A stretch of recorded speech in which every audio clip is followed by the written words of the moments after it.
Hi everybody, this is Odd Samurai, and today I'm going to be reacting to the last episode of season 1 for Dungeon Meshi. So, it is a bit sad that we're saying goodbye to this series for now, but I already know that a season 2 has been confirmed because I actually got a notification from my anime list that a season 2 has been added to, the archives for future shows. So that's pretty good. That means I'm pretty sure that means we don't have to wait a lot for the new season to come out. And I'm pretty sure the Dungeon Meshi manga is already over. So yeah, this is pretty good.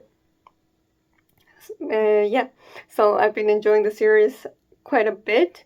So I'm so glad that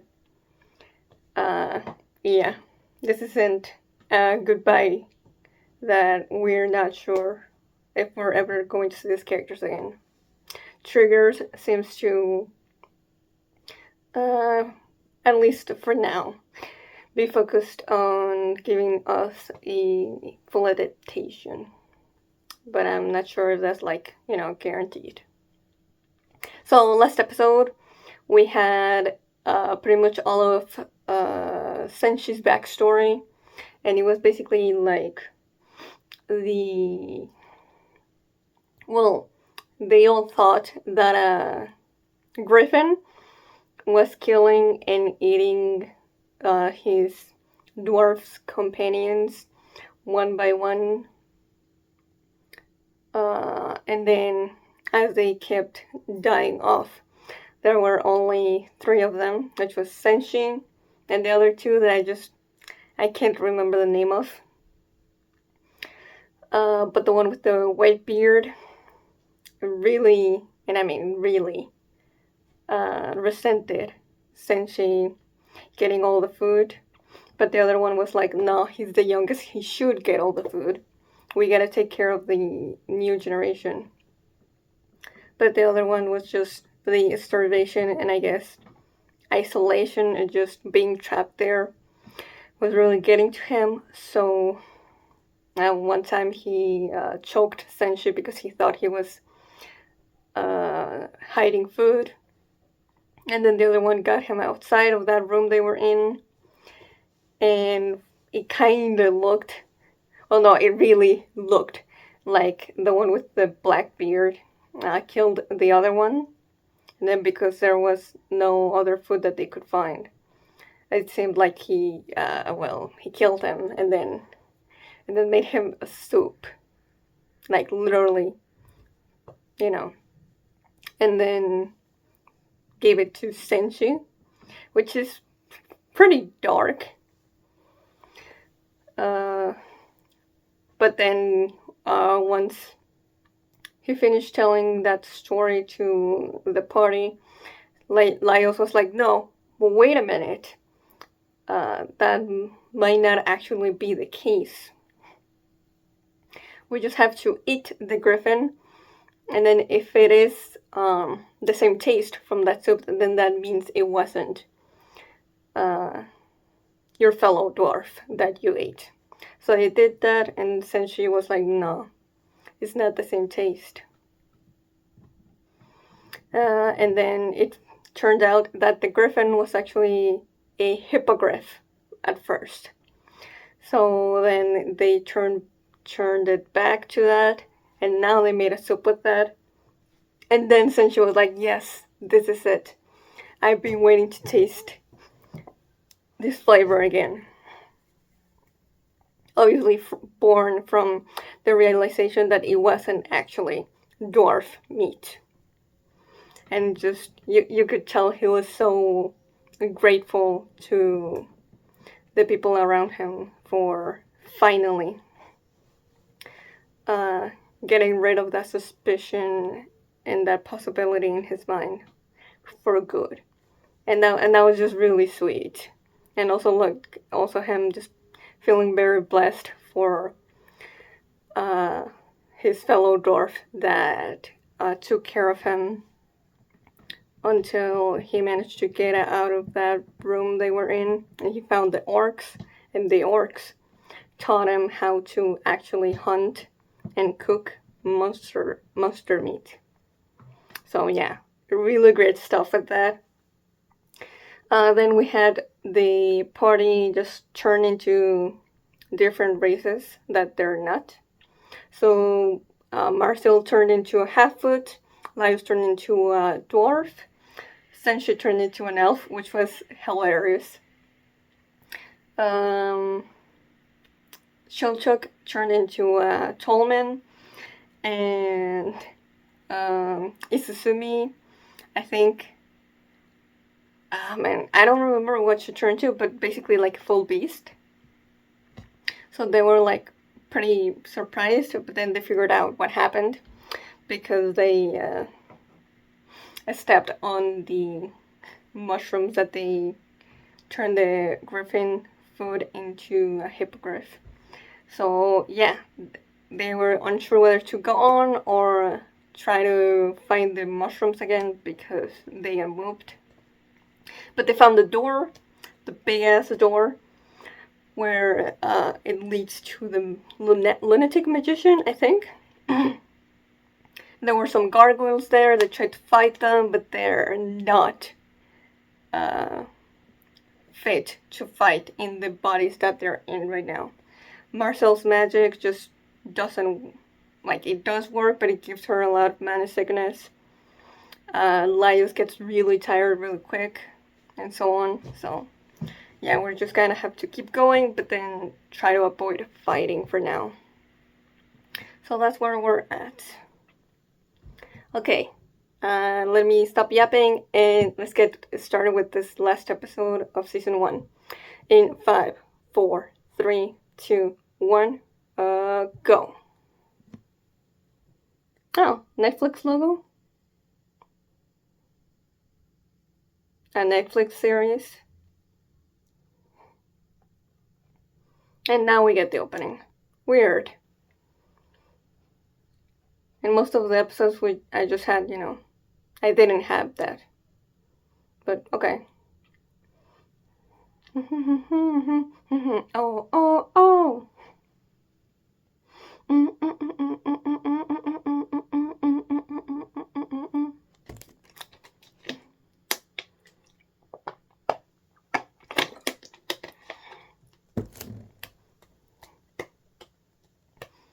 Oh, oh, oh.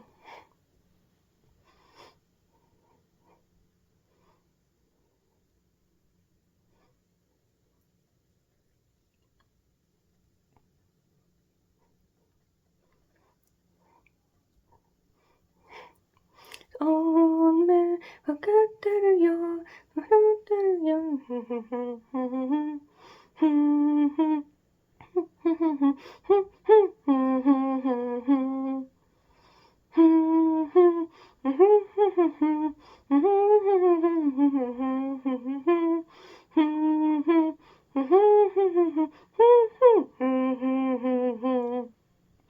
Man, I'm really gonna miss this character so much.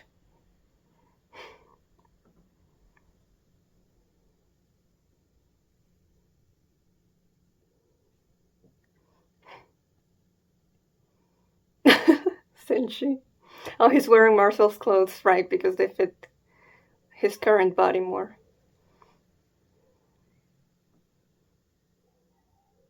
Mm. Oh, right, because his senses are dulled.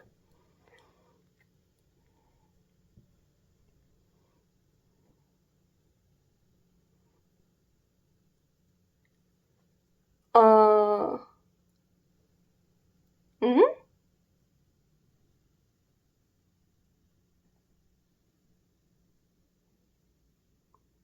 Oh,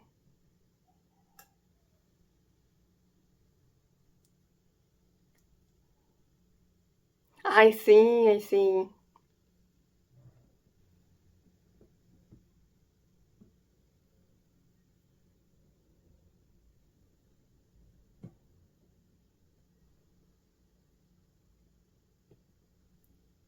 Right, because Yeah, that's pretty worrying for her.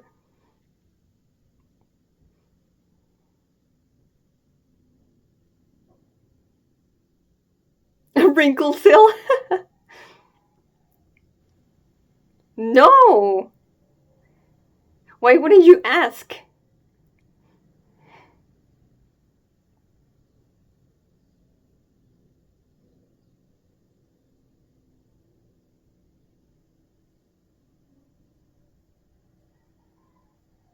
Uh, mm,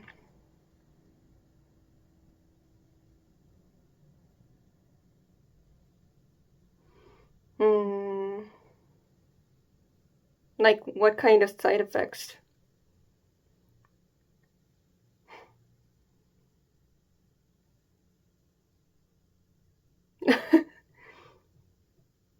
Ah, right. To change her from a chimera to another race. That's too optimistic. Yatta, yeah.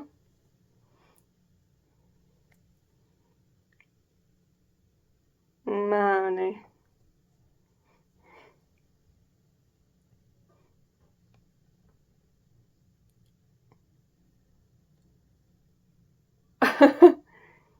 Uh-huh.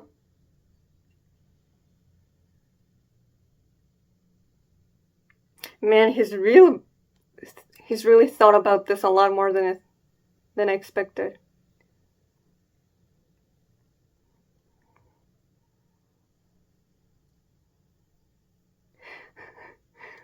He just thought that it could change her lower half. Well, that's very Laios. Hi, hi, hi.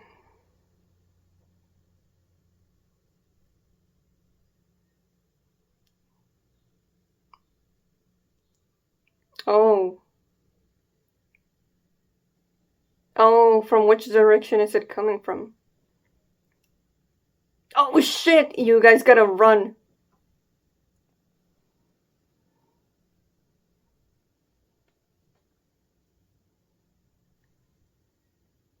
Well, we can't fight right now.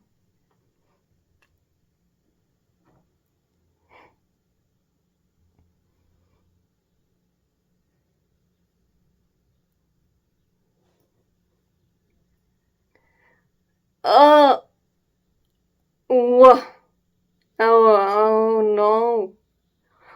Oh, they're taking Kensuke. Oh, great. She's so light. Hmm.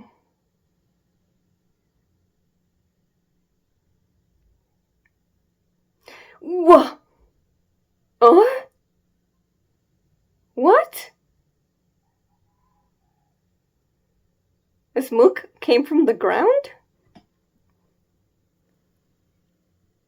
Okay. What? It changed Kensuke. It looks totally different. Hmm.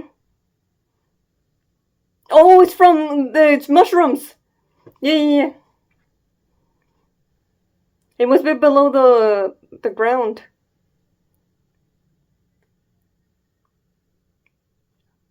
Oh, what?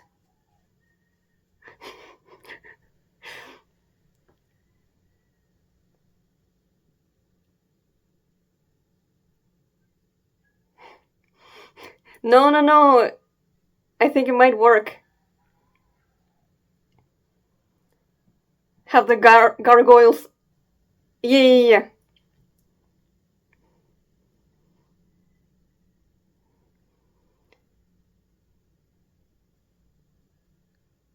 yeah. We gotta have everyone cooperating.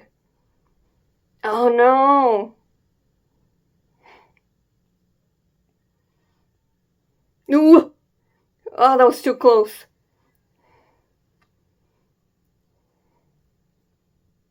Oh, okay, okay, okay. We can do this. We can do this. Yeah, yeah, yeah.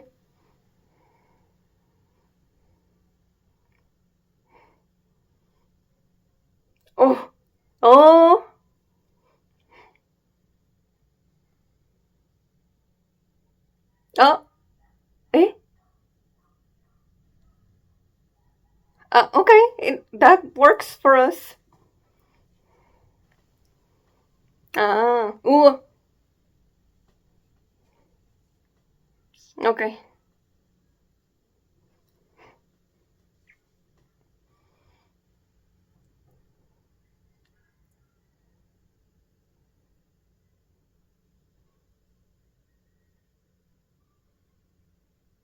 Hmm?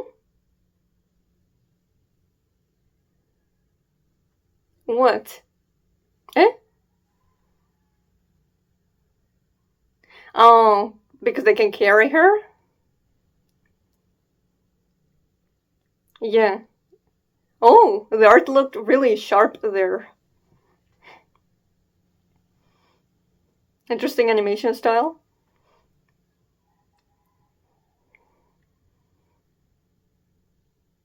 Yeah, yeah, yeah, yeah. Oh, wait! Eh? Ah, okay, because they wanted her high up. Well, okay, sure.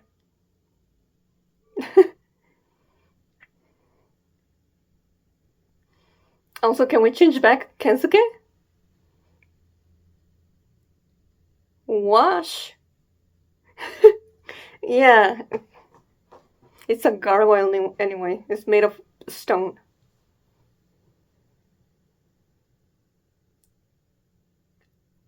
Oh?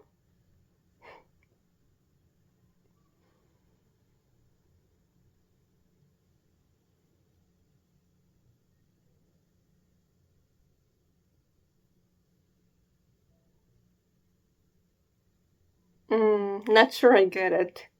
But if it works, it works.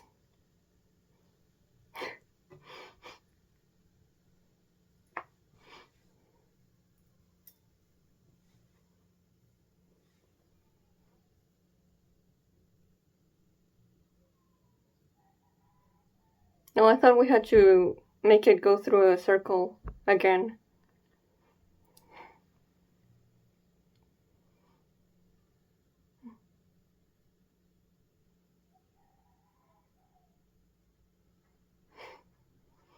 Yup.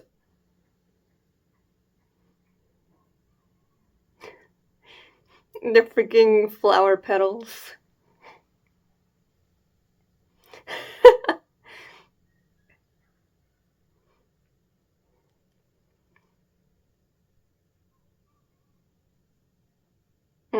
We know that.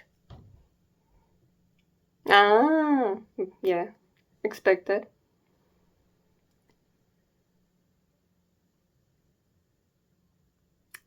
Uh,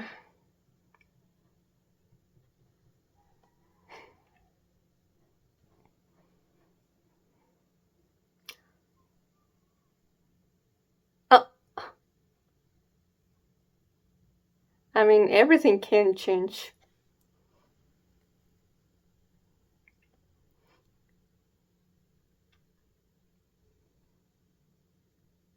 Mm, he's right.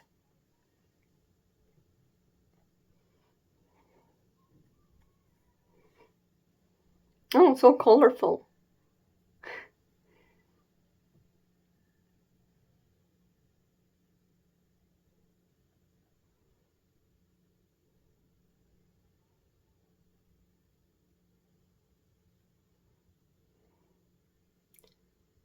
Huh.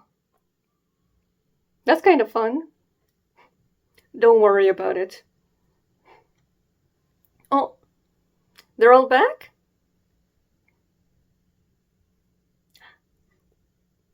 Yeah, they are. And they weren't.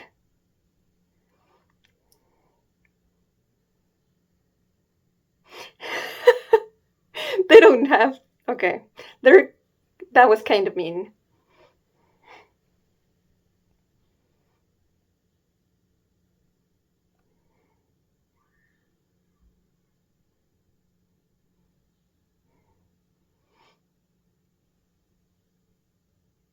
But yeah, now hopefully Senshi and Marcel will have it in mind that Chilchuk is definitely an Osan.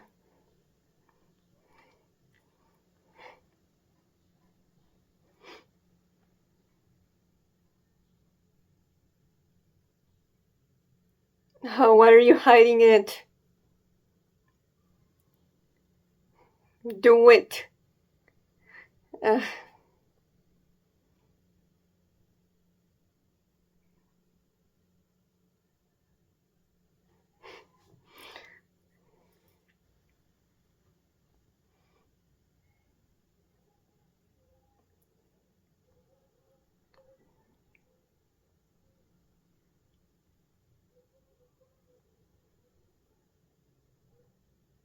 mm.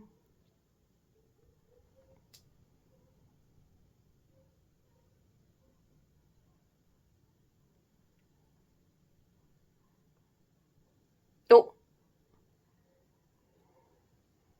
kind of surprising. There's something like a trolley. It feels so modern.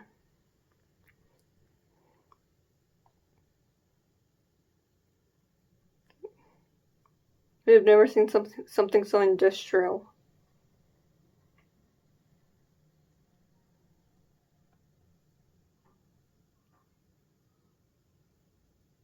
Mm.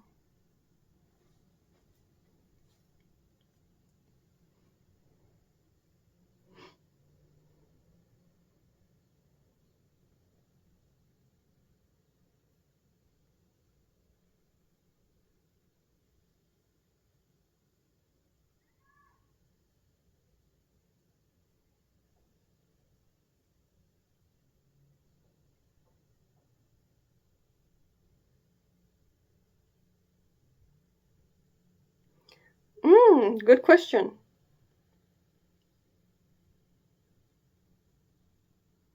I'm guessing because of his love of monsters.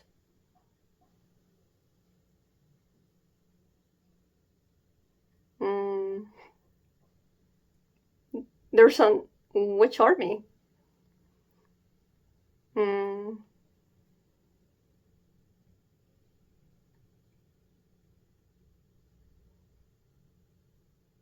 Mm.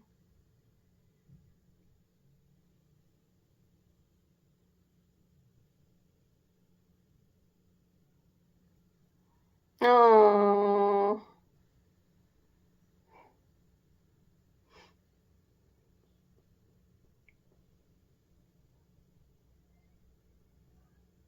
Oh.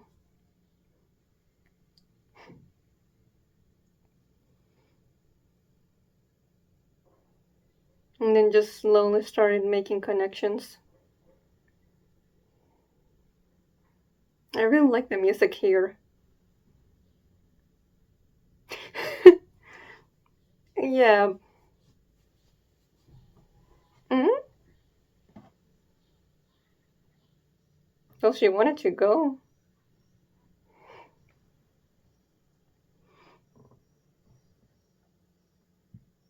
Mm.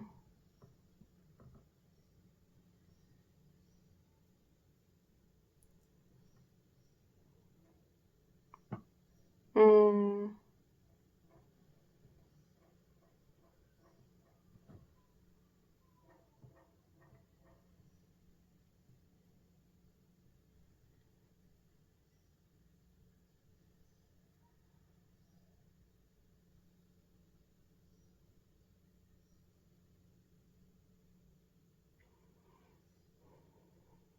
Oh. Marcel. Yeah, I want to cry too. What the hell?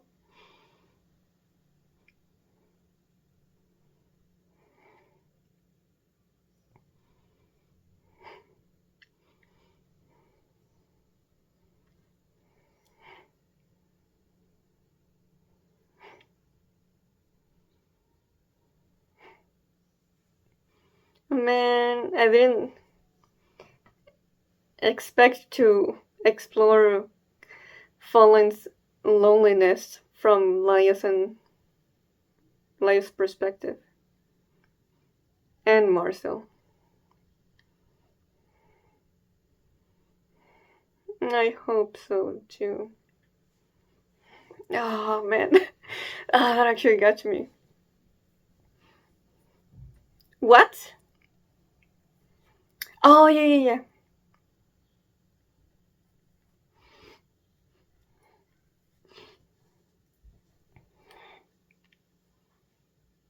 Sure.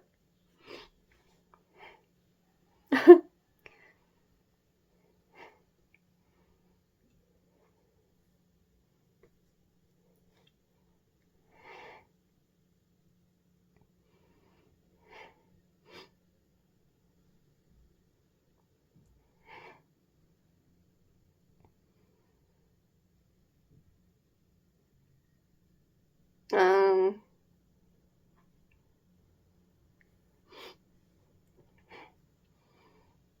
Uh huh. Oh.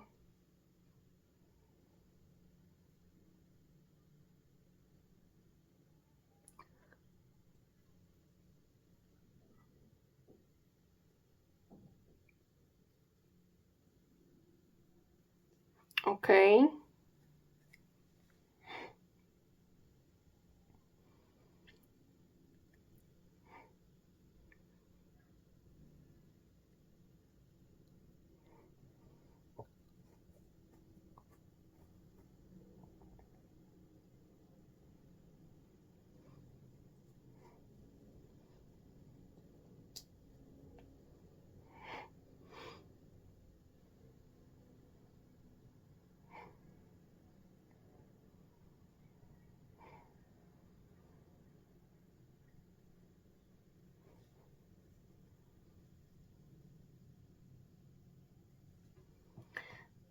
It it might be worth trying.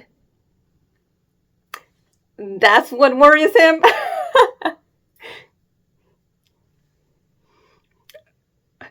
I cannot believe I was part of the everyone else as a straight man.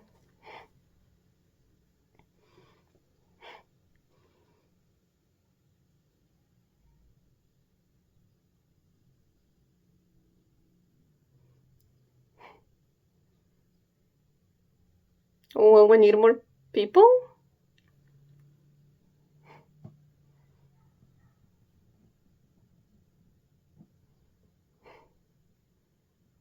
Mm. If it's for Fallen, they might be able to. Mm.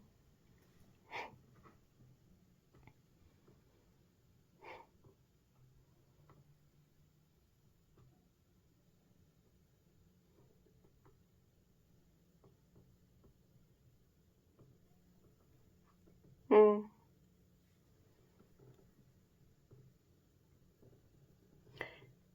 Uh,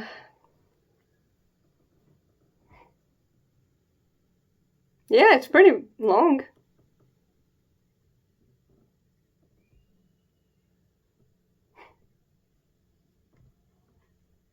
Mm.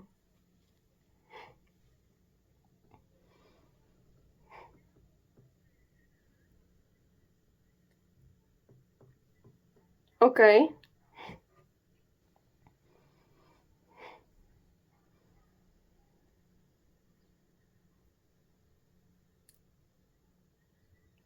And this is very in line with the soul of the series. Is this in the present?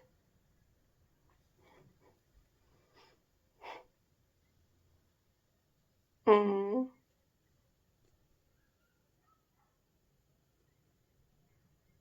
Mm. Ooh. Okay.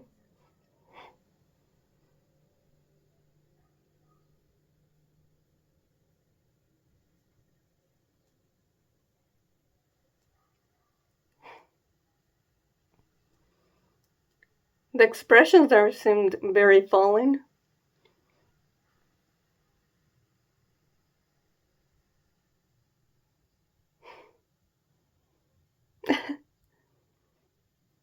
I think it is though. We gotta have everything ready and in mind. Dungeon Meshi.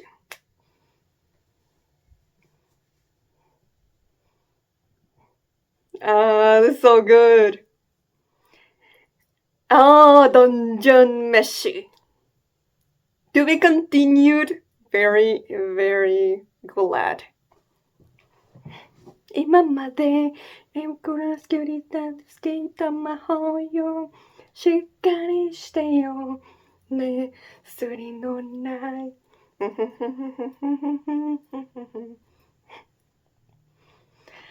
this was such a really good finale.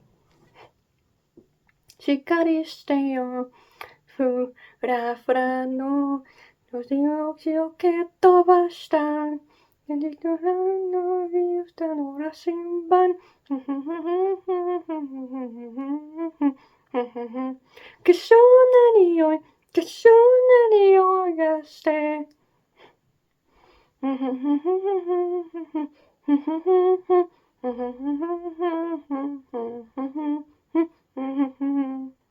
君は目覚めはもう離さない Twinkle, twinkle, little star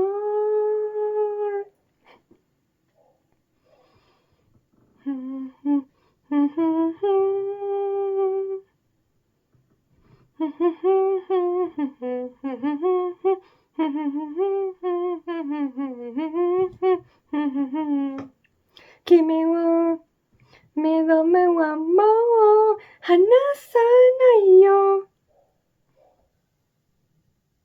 Okay. Well, this was the last episode of Dungeon Meshi. I really liked how creative the party was in dealing with the gargoyles and how quick Marcel and Chilchuk were to realize what it was that transformed Kensuke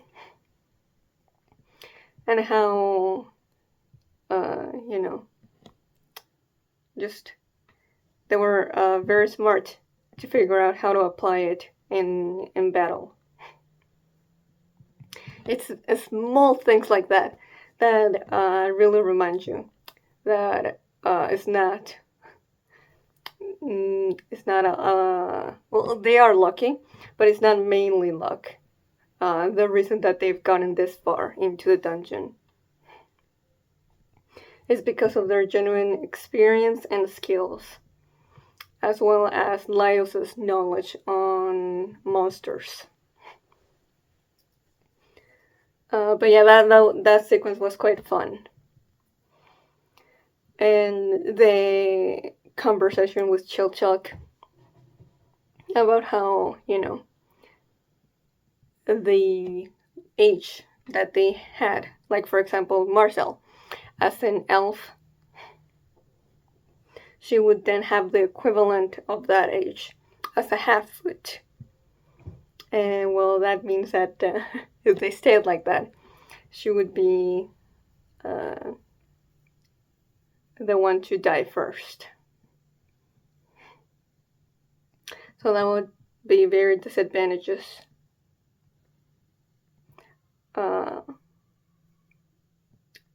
But it's just very Laios to see this predicament and think, oh, maybe we can use it to help Fallen. And at first I was like, oh, he wants, to put Fallen in like a circle of the mushrooms, and then she'll turn into, I don't know, a dwarf, maybe. And even though she will be a different race, at the very least she will not be a chimera. But of course Laios will be Laios, and he was just thinking about changing the lower half of her body into a different type of monster. Because, he's a monster lover, so if he can keep it being a monster, but just, a less inconvenient type of monster, sure. And he wishes that he could have that. I can't with him sometimes.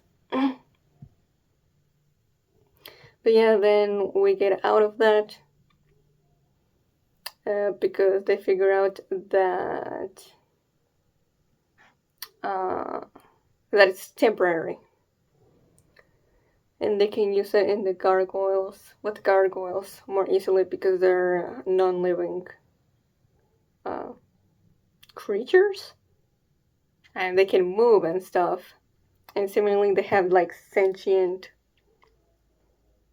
movements, instincts, but at the end of the day, they're not alive. And let me go back to that moment.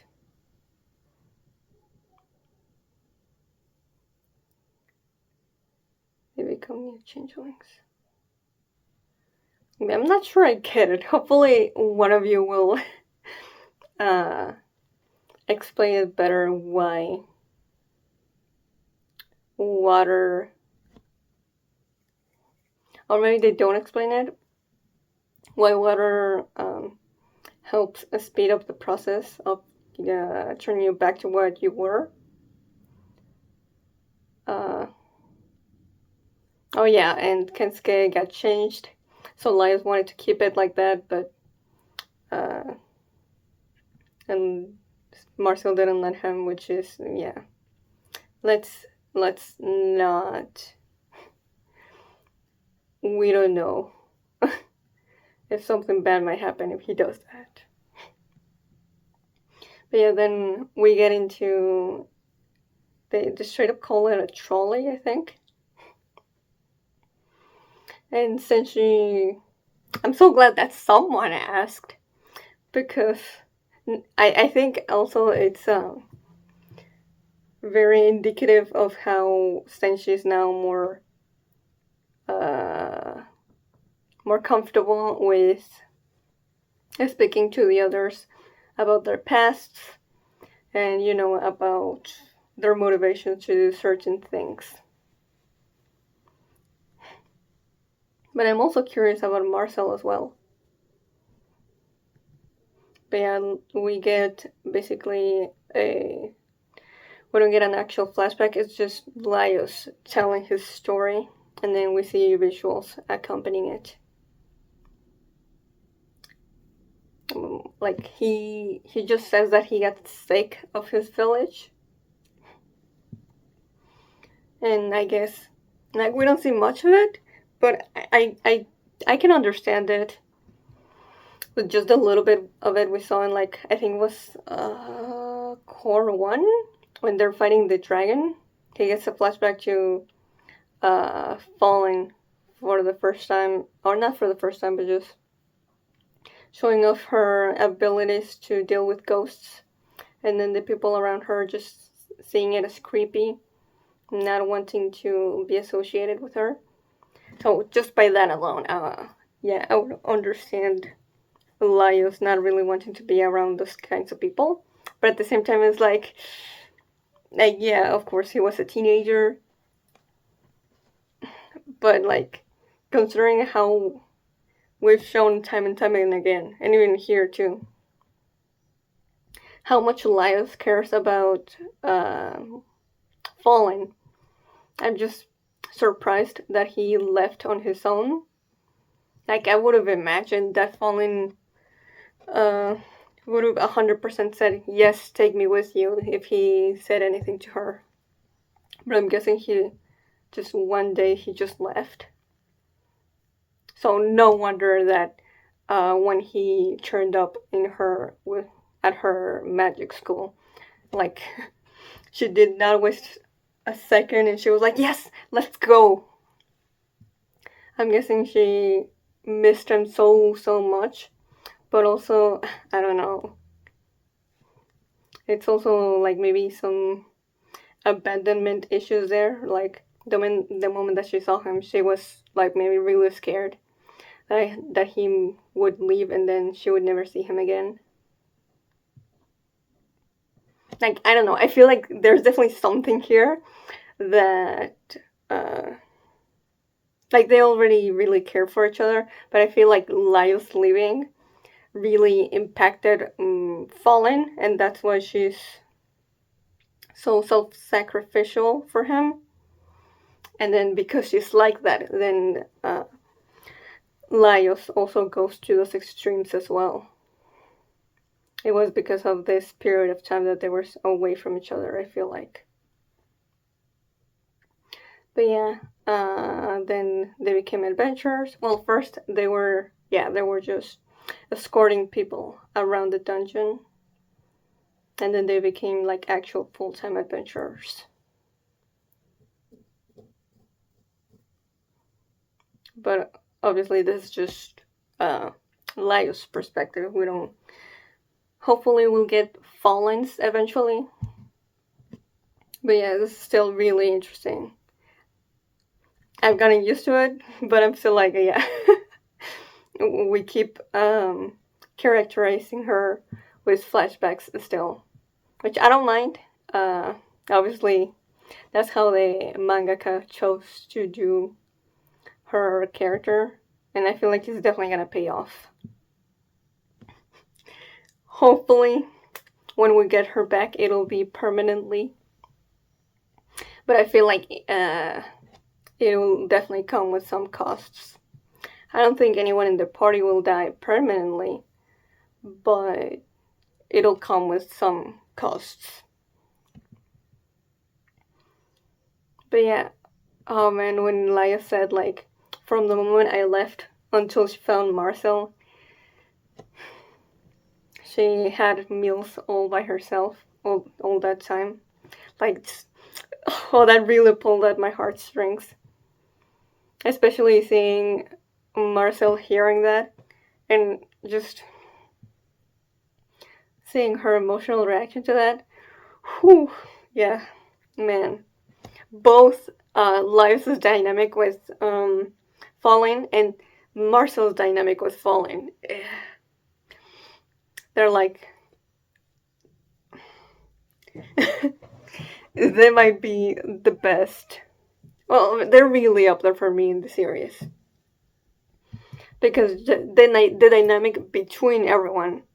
Well, Izusumi isn't there yet, but the dynamic between Senshi, Laios, Marcel, and Chilchuk is at the very top for me. And then, like, second place, Laios and Marcel with Fallen individually are in second place. But yeah, and then we start talking about the plan, about how we can turn Fallen, or rather, how basically, you know, from what I understood, if we eat Fallen piece by piece, or I don't know about whole, like, I don't know about eating, you know, from the waist up, but down, if they eat all of it, then that means it won't go back, and she won't be able to regenerate those parts. So only the human parts of her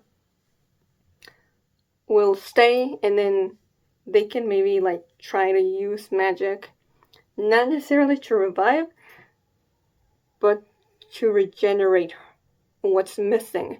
And then it won't be dragon parts, because they'll be inside their stomachs, and because they'll be inside their stomachs, they can't go back to her. Yes, I think I got it. And I just love the idea of using the connections that we made throughout this journey to help make this plan come true. Now, the Canaries are there, so they'll most probably throw a wrench into this whole plan. But I think this is definitely worth a shot. It has a decent chance at working out. Now, I don't know. Obviously, I don't know how it'll go, but considering we know, you know, the like that meta thing of, like, if you hear the whole plan that the protagonists have over just winning against an antagonist, then it won't work. Unless, if you don't hear the plan, it will work. Or at the very least, it will mostly work, but if we hear it, then it has less chances of working. So I will say some parts of it will work, but it'll definitely be more complicated than Laius makes it seem. So yeah, this is it for talking about the episode. But for the series as a whole, until now, I really, really enjoyed it. I think I was a little, like, I feel like it does have a bit of a slow start. But once we start getting into the psyche of Laios, Marcel, and then fleshing out their relationships between everyone that we're following, and just, showing us why we should care for Fallen, and just all the funny moments. It's so funny. This I feel like I haven't given enough credit for how funny it is, and also just for how good the world building is as well. I want to say it's really up there for me in world building, and it's just season 1. Because it's not, world building is not usually something that I'm like super interested in, but this is different. And then just I really love the way that they make you care for the characters, with just at first just having a lot of basically like slice of life elements to it, of just them battling monsters, then eating them, and then continuing through the dungeon, and then having some silly mishaps, and then continuing on, while also keep on learning what makes the characters who they are, and why they are like they are. It's just, I really, really like the execution of it. Plus, also the character designs are also like really cool. And there's a lot of things to praise about this series. So honestly, if it keeps going on like it does, I think it has a good chance of like maybe entering my top 25 of anime. Which, if you haven't seen my mall, I've watched like around like 470 anime. So that's high praise from me. So yeah, if you enjoyed my reaction to season 1 of Dungeon Meshi, please like and subscribe. Until next time, see ya.